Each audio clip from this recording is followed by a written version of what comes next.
Bismillahirrahmanirrahim. Assalamualaikum warahmatullahi wabarakatuh. Alhamdulillah, alhamdulillahirabbil alamin. Wassalatu wassalamu asrofil anbiya wal mursalin Sayyidina Muhammadin wa ala alihi wa sahbihi ajma'in. Rabbi israhli sadri wa yassirli amri wahlul 'uqdatam min lisani yafqahu qawli. Halo teman-teman sekalian, sahabat yang mulia, apa kabar? Alhamdulillah, kita berjumpa lagi di dunia maya dalam keadaan sehat walafiat. Dan oleh karena itu mari kita terus bersyukur kepada Allah atas segala karunia yang telah diberikan kepada kita, yang begitu banyak dan mustahil kita bisa menghitungnya. Di antaranya adalah karunia kesehatan, karunia kesempatan, karunia umur panjang yang barokah, dan tentu karunia yang paling agung adalah karunia iman dan Islam. Karena dengan keduanya itulah kita akan selamat fid dunya wal akhirah.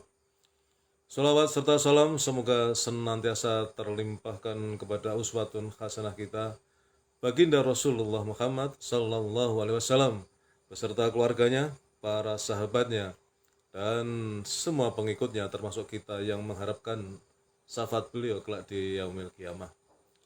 Teman-teman sekalian, sahabat yang mulia, alhamdulillah baru saja kita selesai melaksanakan sholat subuh secara berjamaah di masjid tepat waktu, dan sungguh nikmatnya kita bisa melaksanakan sholat subuh di masjid berjamaah secara tepat waktu, karena 2 rakaat sholat sunnah fajar sebelum subuh lebih mulia daripada dunia dan seisinya, terlebih lagi dengan sholat subuhnya itu sendiri.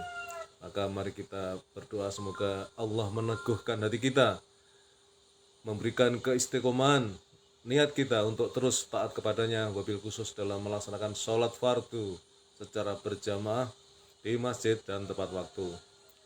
Mudah-mudahan Allah ridho dan sayang kepada kita, dan kelak di akhirat kita dimasukkan ke jannahnya. Amin ya rabbal alamin.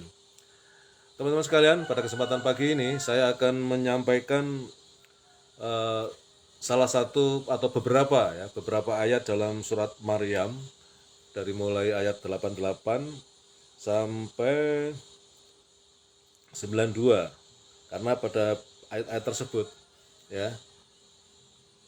Allah memperlihatkan kemurkaannya, Allah memperlihatkan kemurkaannya terhadap perkataan manusia. Kita bacakan, saya bacakan. A'udzubillahi minasyaitonirrajim.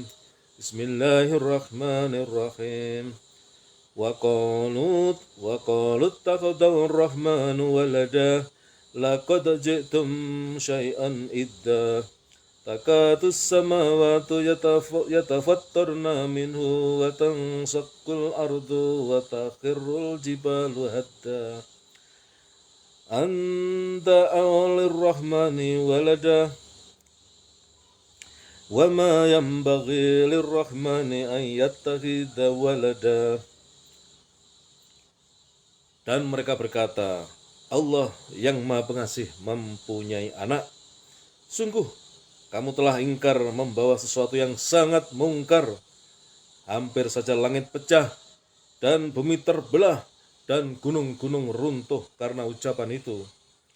Karena mereka menganggap Allah yang Maha Pengasih mempunyai anak, dan tidak mungkin bagi Allah yang Maha Pengasih mempunyai anak.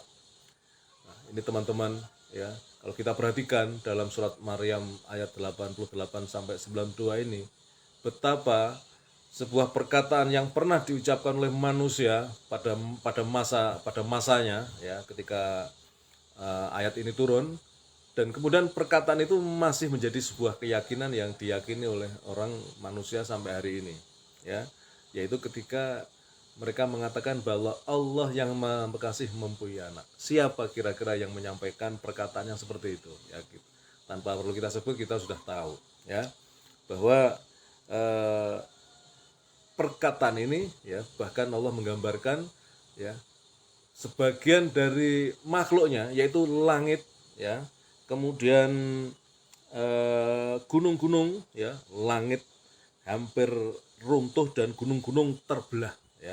Langit hampir pecah, dan kemudian bumi terbelah dan gunung-gunung runtuh karena ucapan itu.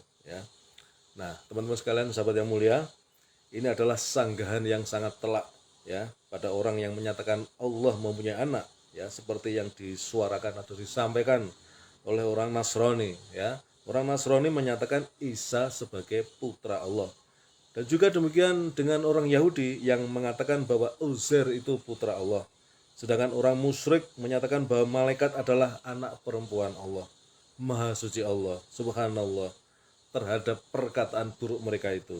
Ya, jadi Allah pun membantah bahwa sungguh perkataan tersebut itu perkataan yang sangat keji, yang menunjukkan bahayanya perkataan seperti itu, semacam itu. Allah katakan bahwa hampir-hampir saja langit runtuh, dan gara-gara perkataan itu pula bumi hampir saja terbelah, dan gunung-gunung pun ikut hancur lantaran perkataan mungkar tersebut. Artinya langit, bumi, dan gunung-gunung itu marah, ya, terhadap perkataan itu, ya. Begitu pula jika ada yang mengatakan Allah mempunyai anak, berarti anak itu akan serupa dengan orang tuanya, padahal tidak ada yang serupa dengan Allah Ta'ala. Demikian pula yang dinyatakan dalam tafsir Al-Karimir Rahman Syekh As-Sa'di, ya, bahwa kekeliruan dari pernyataan Allah itu memiliki kekeliruan pernyataan Allah mempunyai anak, ya. Satu, Allah tidak butuh pada makhluk. Dan kemudian yang kedua, Allah itu tidak serupa dengan makhluk sebagaimana kemirikan antara orang tua dan anak. Nah, teman-teman sekalian, jadi dengan surat Maryam ayat 88 sampai 92 tadi, kita bisa semakin yakin, ya, bahwa agama tauhid, agama yang mengesahkan Allah itu hanya Islam, ya. Jadi kalau tadi saya sebut dua agama, paling tidak dua agama besar, ya, agama Nasrani dan agama Yahudi, ya, itu menyebutkan bahwa Allah mempunyai anak. Kita lihat keyakinan-keyakinan atau agama-agama yang lain, hampir semuanya seperti itu, ya. Bahkan kalau di agama Hindu misalnya, itu begitu banyak dewa, banyak Tuhan mereka, ya. Demikian pula kemudian agama-agama yang lain, ya. Jadi saya harus menegaskan kebenaran harus disampaikan walaupun pahit. Dan kita sebagai umat Islam harus semakin yakin dan hingga ajal kita tiba tetap meyakini agama tauhid ini, ya. Jadi dalam ilmu logika pun cara berpikir, ya, atau bagaimana dengan logika sampai kemudian ketemu suatu logika bahwa Allah itu harus tunggal, tidak mungkin Allah lebih dari satu, ya. Saya sudah pernah atau sering bahkan membaca dan kemudian diskusi tentang hal ini, ya. Jadi dengan akal sehat pun, ya, bahwa Tuhan itu pasti hanya satu dan wajib satu, ya, tidak mungkin lebih. Dan terbukti dalam surat Maryam tadi ayat 88 sampai 92, Allah marah, ya, terhadap perkataan ini, ya. Dan ternyata sampai hari ini perkataan ini masih menjadi sebuah keyakinan di kalangan banyak manusia, ya, dengan keyakinan dan ajaran agama mereka yang mengatakan bahwa Allah itu punya anak, Allah itu lebih dari satu, Allah itu tiga yang satu, jadi muter-muter begitu. Secara logika mustahil. Jadi dengan logika pun bisa kita yakini, ya, bahwa Allah itu wajib satu, ya. Karena kalau alam semesta ini memiliki lebih dari satu penguasa, maka akan hancur, ya. Kan masing-masing merasa maha kuasa, merasa maha berkehendak. Jadi suka-suka, ya. Tidak mungkin ada satu kolaborasi begitu, ya.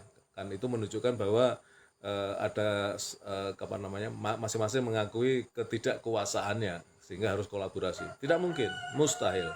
Jadi penegasan dalam surat Maryam ayat 88 sampai 92 itu menegaskan, ya, keyakinan tentang agama tauhid yang sesungguhnya dibawa sejak Nabi Adam, manusia pertama, nabi pertama, rasul pertama, sampai nabi dan rasul terakhir Rasulullah Muhammad SAW.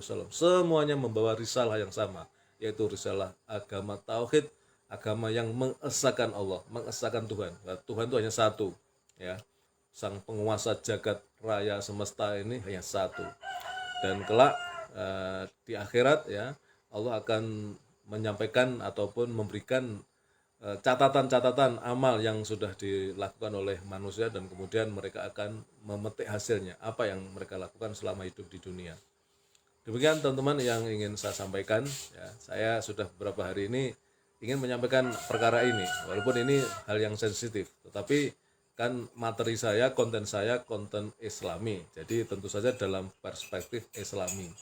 Dan saya mengajak kepada teman-teman muslim supaya jangan sampai terpeleset kepada kekafiran, kemusyrikan ya, tanpa terasa ya. Di antaranya yang ringan-ringan tidak terasa itu adalah menyampaikan ucapan selamat hari raya orang agama lain, karena itu dengan tidak langsung mengakui kebenaran mereka walaupun dengan segala alasan ya untuk menghormati mereka. Tidak ada satu apa namanya alasan apapun ya. Jadi dalam perkara akidah ini kita harus tegas ya, harus tegas ya. Jangan sampai tercampur aduk ya oleh pemikiran atau pendapat yang kemudian menyebabkan kita menjadi bagian dari kekufuran dan kemusyrikan ya. Demikian teman-teman yang bisa saya sampaikan, mudah-mudahan bermanfaat. Ya, kebenaran datang dari Allah dan bila mana saya dalam menyampaikan ini ada kesalahan, kekhilafan, mohon dibukakan pintu maaf. Terima kasih. Assalamualaikum warahmatullahi wabarakatuh.